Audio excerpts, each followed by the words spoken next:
Tonight, tributes for Melissa Hoskins, the cycling star killed after being hit by a car, her husband charged over her death.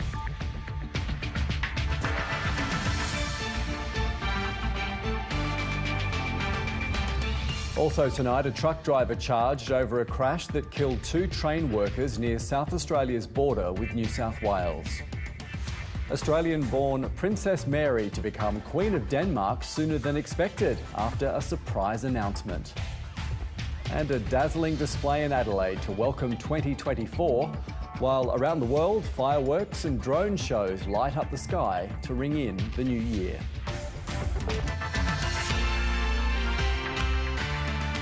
Good evening and Happy New Year. Richard Davies with ABC News South Australia. There's been an outpouring of grief and tributes from the international cycling community over the death of world champion Melissa Hoskins. Police say the 32-year-old was hit by a car outside her Adelaide home on Saturday night and later died in hospital. Her husband, fellow international cyclist Rowan Dennis, has been charged over her death.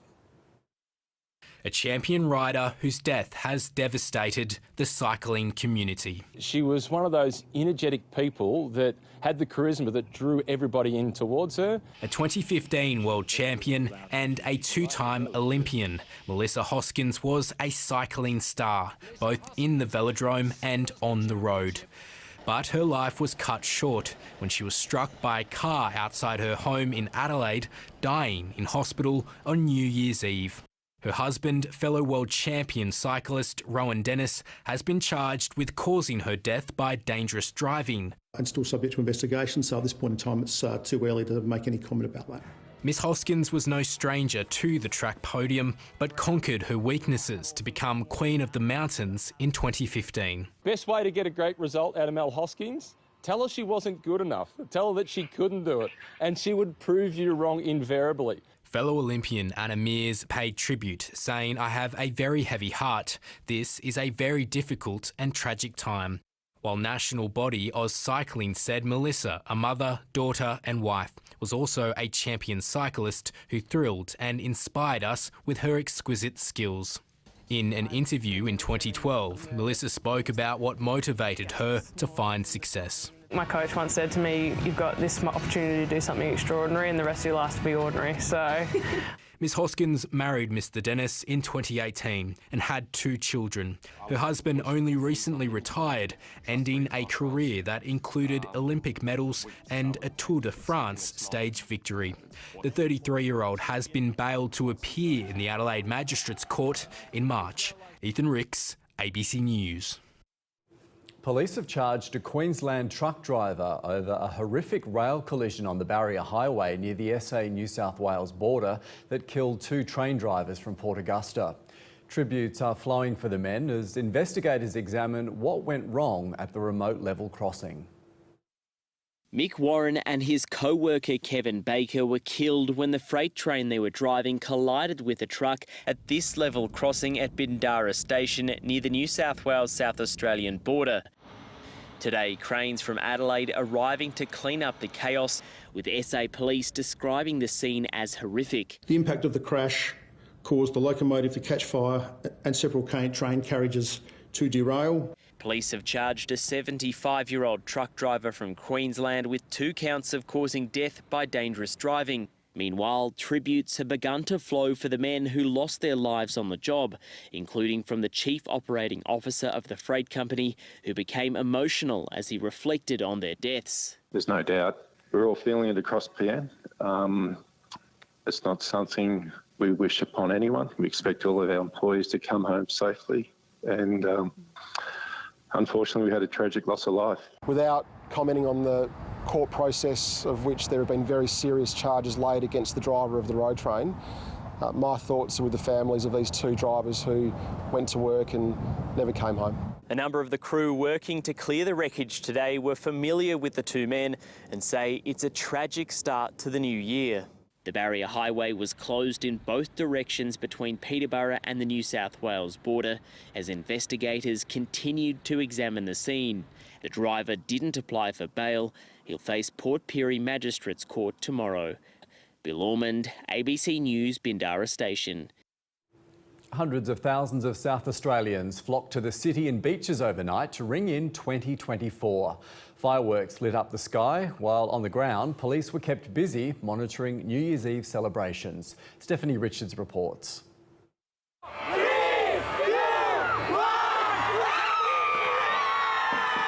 In the city, we are just having some food, drinks, and we are just seeing the fireworks. With my friends, my family, we're just going to celebrate, have a few drinks.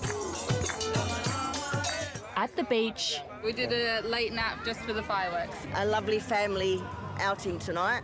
And at the cricket. New Year's Eve special here at Adelaide Oval. Across Adelaide, hundreds of thousands of New Year's Eve revellers gathered to ring in 2024. The Adelaide City Council expected about 80,000 people would gather here at Elder Park to ring in the new year. It's the first time since the COVID-19 pandemic that the free fireworks event has been held on the banks of the River Torrens. It's really exciting to be back here because it's a natural amphitheatre. Everyone gets a good view. And the fireworks display didn't disappoint.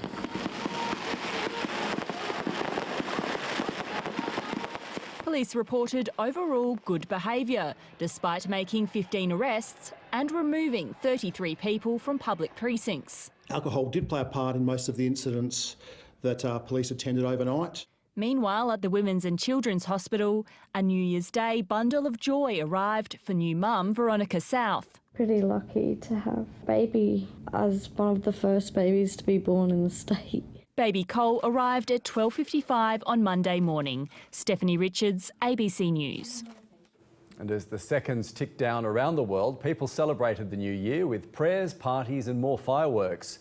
In France, the Champs-Élysées sparkled while tens of thousands cheered in New York's Times Square.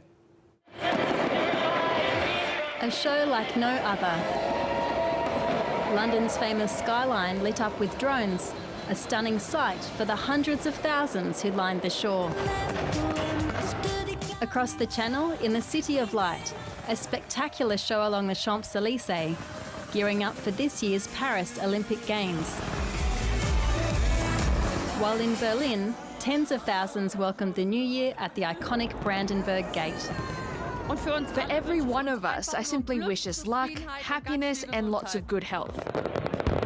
There were celebrations with an ancient twist in Athens at the Acropolis. And millions converged on Hong Kong's Victoria Harbour for a 12-minute display. Happy New Year! In Bangkok, revellers came out in droves, partying on the streets and making New Year's resolutions. I hope to see a better opportunity in work and in love. It was a more solemn occasion in Tokyo, where the faithful gathered to quite literally ring in 2024 at this Buddhist temple.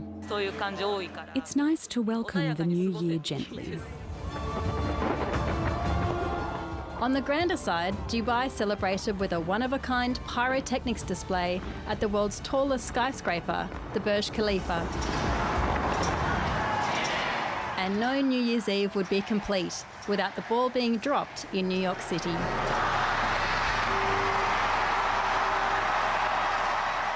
A hopeful start to 2024. Sammy Clare, ABC News. A shock New Year's abdication of the Danish throne has paved the way for Australia's first Queen. Princess Mary is set to be installed as a ruler of Denmark and Queen consort to Crown Prince Frederik when he's made king in around 2 weeks. It was a royal message that caught Danes by surprise. During her New Year's Eve speech, Queen Margrethe II announced she would abdicate. 2024. I have decided that now is the right time. I will step down as the Queen of Denmark. I will pass the throne to my son, Crown Prince Frederik. As the Crown Prince becomes king, the princess becomes queen. Mary's stunning elevation to a ruler of Denmark was a story that started 20 years ago, when the pair had a chance meeting at a Sydney bar during the 2000 Olympics. For hours, the 28-year-old didn't know who he was. The romance grew, and a year later she moved to Denmark, where she quickly learned to speak the language. at du fejrede benene væk under mig, og at vi vågede at falde for hinanden. A spectacular royal wedding in 2004 soon followed, when the Tasmanian commoner became a Danish princess. Everyone who meets Frederick sees something special in him, and I've definitely seen that special something as well. And it's his warmth. He has a very kind heart. He's charming, he's courageous. He makes a good whole. Her beginnings were humble, a state high school where her principal said she was a natural leader. Teachers could sense her potential. This is Taroona in Hobart and the very spot where Mary grew up. No one could have predicted that one day she would be royalty, but there's a lot of affection for her and excitement is building as people realise we're about to get Australia's first Queen. What a great ambassador for Australia. So terrific. She'll make a very good Queen, I reckon. She deserves it. She's lovely. She carries herself extremely well. It's doing us proud.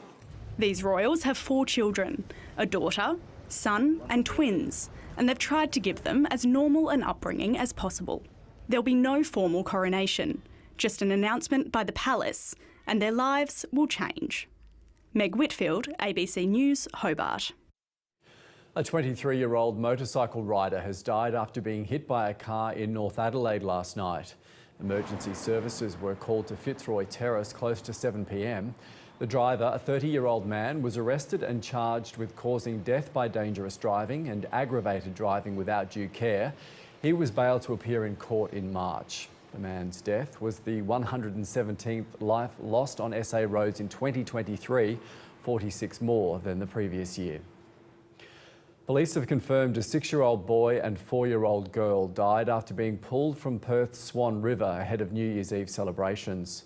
Bystanders rushed to rescue the children before emergency crews arrived, but neither child survived.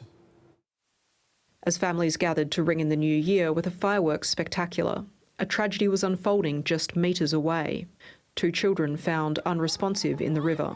There's this guy, he's got a red backpack, and there's 2 kids that are just floating in the water. And he just rushed over, jumped in, pulled them out of the water. There was a woman who said she was a nurse. She came over and started doing CPR. The children were taken to hospital, but neither survived. WA Police today confirming their ages. The girl was 4 and the boy 6. They were known to each other, but from different families. It's not clear how they got into the water or if they could swim. I think we probably really need to be mindful that we've got 2 families here who have lost children. The coronial process is quite a matter-of-fact and clinical process, and I think we just need to be mindful and allow them to grieve. Royal Lifesaving WA says summer is the deadliest period and it's urging people to be safe around waterways in the coming months. It's also calling for greater subsidies of swimming lessons amid rising costs of living. Kids aren't learning to swim and kids aren't learning the most basic of foundation skills to be able to look after themselves. Royal Lifesaving Australia says rivers and creeks made up 13% of all drowning deaths in WA in the 12 months to June. Rebecca Trigger, ABC News. Israeli warplanes have intensified attacks on central Gaza as Prime Minister Benjamin Netanyahu warns the war will go on for many more months. The Palestinian Red Crescent shared vision showing rescue workers in Khan Yunis following what it says were Israeli attacks. Airstrikes pounded central Gaza, killing 10 people and driving more to flee to Rafah on the border with Egypt. Meanwhile, the Israeli Defence Force says it will allow some reservists to return home to help the economy as the conflict continues into the new year. Veteran Australian journalist and documentary filmmaker John Pilger has died in the UK, aged 84. He grew up in Bondi before working overseas as a reporter and foreign correspondent, winning an Emmy, a BAFTA and the Sydney Peace Prize during his career. Pilger was renowned for his coverage of international conflicts, including Vietnam, Cambodia and East Timor. He was a staunch critic of Australia's treatment of Indigenous people and was an advocate of Julian Assange in his later years. It was labelled the biggest loophole in Australian healthcare history by the minister, but today it's been slammed shut. A nationwide crackdown on disposable vapes is now in force, aimed largely at curbing skyrocketing rates of teenage vaping in Australia. A resolution for some already up in smoke. Have you vaped today already? Yes, I did in the morning. But a national crackdown could kick the habit. I don't know, I still reckon I'll be able to get it. They'll still sell it somewhere. By the end of 2024, we're hoping it's going to be a much more difficult situation to get your hands on a vape than it is right now. Right now, we absolutely have a free-for-all where corner shops are just disregarding the law and selling them to young people. From today, the importation of all single-use vapes is banned. From March 1st, the importation crackdown broadens to all other non-therapeutic vapes, including refillables. Retailers can still sell nicotine-free vapes, but only to run down stocks. All doctors and nurse practitioners can now prescribe nicotine vapes to help smokers quit. Therapeutic vapes, shrouded in plain packaging, can only be purchased in pharmacies. It will put more strain on our workload, but I am sure that pharmacists will gladly step up and assist patients everywhere. Despite it being illegal for retailers to sell vapes with nicotine, these are widely available. The government's next step will be to make commercial supply an offence. That's when we'll start to see vapes vanishing from shops. I think that black market is going to be increasingly one that's dominated by organised crime, because it's much easier to stop your local friendly vape store. The education sector is expecting the ban to bring challenges. We are concerned about the behaviours that we might see from our children, because what we now have is another generation of nicotine addicts, and going through that withdrawal. A public health problem it's hoped will this year run out of puff. Emily Lawrence, ABC News. A previously secret document released for the first time today shows how Australia came to join the US-led invasion of Iraq in 2003. It's one of more than 200 documents released by the National Archives of Australia after their 20-year confidentiality period expired. Here's political reporter Evelyn Manfield. Saddam Hussein and his sons must leave Iraq within 48 hours. Their refusal to do so will result in military conflict, commenced at a time of our choosing. A call to arms which Australia would join. The government strongly believes that the decision it's taken is right. Signalling the deployment of Australian troops joining what was called the Coalition of the Willing. These are the sorts of things that do keep you awake at night. Previously secret cabinet documents released only now, 20 years on, by the National Archives show what then Prime Minister John Howard told his cabinet that very morning. That it had extensive discussions with the President of the United States and the Prime Minister of the United Kingdom concerning the disarmament of Iraq of weapons of mass destruction and the possible use of force against Iraq if it failed to disarm. Also noting a request by the President that Australia participate in military action. The Howard government signed up, a move that divided both the Parliament and the public. The government is taking us down the wrong path. The mission in Iraq was to find weapons of mass destruction. Weapons, it would turn out, weren't there. On the basis of the information we had at the time, we made what we believe was the right decision, and I still believe on that basis of that information it was the right decision. For the government here in Canberra, the war in Iraq was the #1 issue of 2003, but it barely gets a mention in these documents. Most of the Australian government's discussions about the war were held at Cabinet's National Security Committee, and those records remain secret. What we hope to see in due course is release of those records, which will help to give a fuller picture. As with 2023, Indigenous affairs were in the spotlight in 2003. The Aboriginal and Torres Strait Islander Commission, or ATSIC, under review and later dumped. On ATSIC, I think we made the wrong decision. It would have been better for Australia for ATSIC to continue. Records also show Cabinet discussed but didn't support an emissions trading scheme after the PM met with industry leaders. In the year to follow, John Howard would be re-elected for a fourth and final term. Evelyn Manfield, ABC News, Canberra. To some breaking news now, and a number of tsunami alerts have been issued for the western coastal regions of Japan following a major earthquake. A preliminary 7.4 magnitude earthquake struck in central Japan around 4 p.m. local time. A tsunami of up to 5 metres high is believed to be reaching Noto in Ishikawa Prefecture, more than 500 kilometres west of Tokyo. That's according to the weather agency.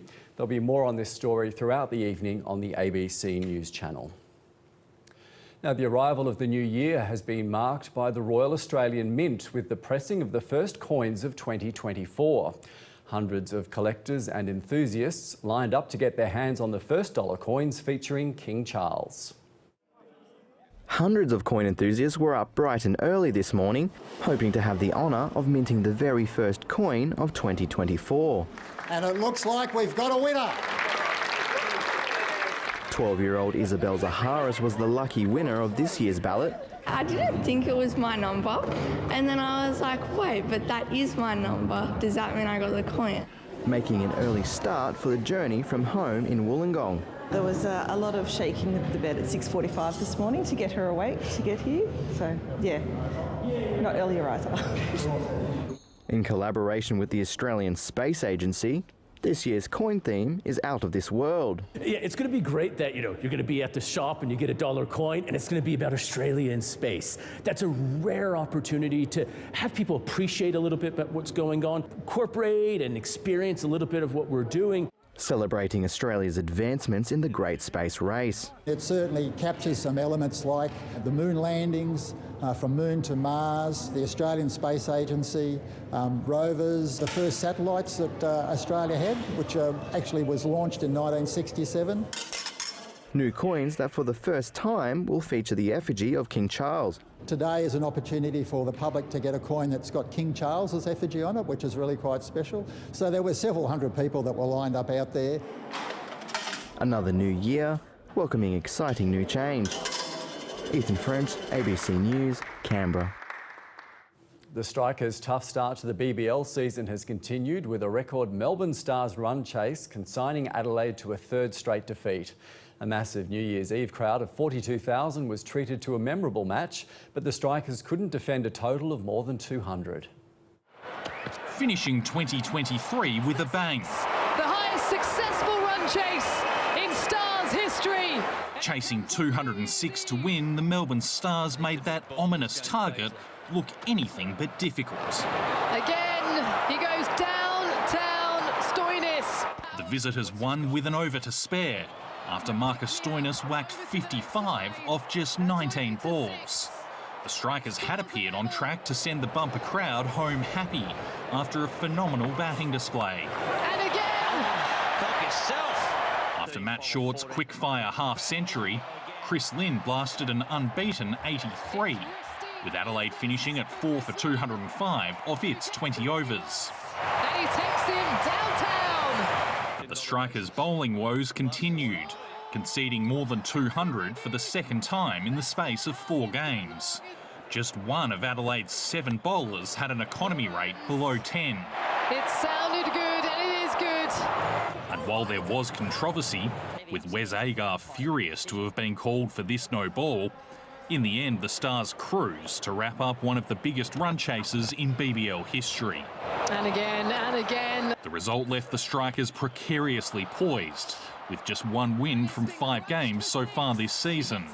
And also put a dampener on New Year's celebrations for Adelaide fans. Jacob Kagi, ABC News.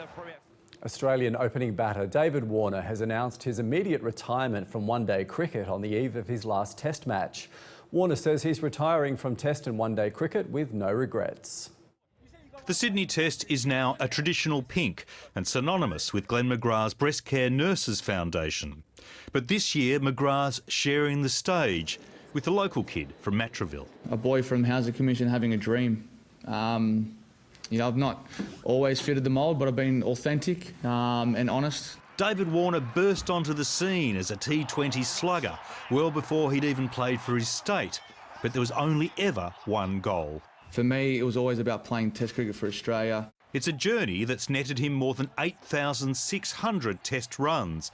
But there were also the dark days that came with a 1-year ban from Test cricket for his role in the ball tampering affair. I've got no regrets because you're going to have a lot of hurdles that you have to jump. There's going to be obstacles in the way, but you have to move forward, and I've done that with dignity. Heading into his 112th and last test, David Warner's record stands up with the best of them. He scored more runs than any other Australian opener and sits 5th on the list of all-time Australian batters. I'm definitely retiring from one-day cricket as well. It does allow me to go and play some other leagues around the world. But he still wants to play T20 internationals for Australia, while also plying his trade as a gun for hire in tournaments around the world. But first, one last test, and one last opening partnership with his great childhood mate, Usman Khawaja. When you're childhood friends and you get to go out here at the SCG as kids, as you know, dreaming big, it's a great fitting. I'm loving that. Not many get to finish on their own terms, but David Warner will. David Mark, ABC News, Sydney. Former world number 1 Naomi Osaka has made a winning return to the game with a straight sets victory at the Brisbane International. The 4-time major winner was rusty after a 15-month break, but says she's determined to get back to her best. Just 6 months on from the birth of her daughter, Naomi Osaka was back on court to the delight of her Australian fans. And it took her no time to get the feel of the Brisbane court. Well, she certainly hasn't lost any strength in the last 15 months. Osaka racing through the first set against Germany's Tamara Korpach, but the world number 83 fought back, forcing the second set to a tiebreak. Well, she'll take the mini break into the change of ends. But Osaka dug deep, progressing to the second round where she'll meet former number 1 Karolina Pliskova. Naomi Osaka is back in business in Brisbane. The new mother full of love for her fans. The last couple years that I played before, I had my daughter, I didn't return as much love as I was given, so I really feel like that's what I want to do in this chapter. There was plenty of love for Novak Djokovic in Perth last night as Serbia started its United Cup campaign. The 24-time Grand Slam champion and world number 1 blasting his way into the new year. Although his Chinese opponent Zhizhen Zhang put up some resistance. Magnificent pass, but a bit of volley. It wasn't enough, however, Djokovic winning comfortably. The 2024 season off to a brilliant start for Novak Djokovic. A strong start also for the number 1 woman, Iga Swiatek, crushing Sara Sorribes-Tormo. What a combo. Swiatek's domination from the baseline, giving her opponent no time to settle in the Perth sunshine.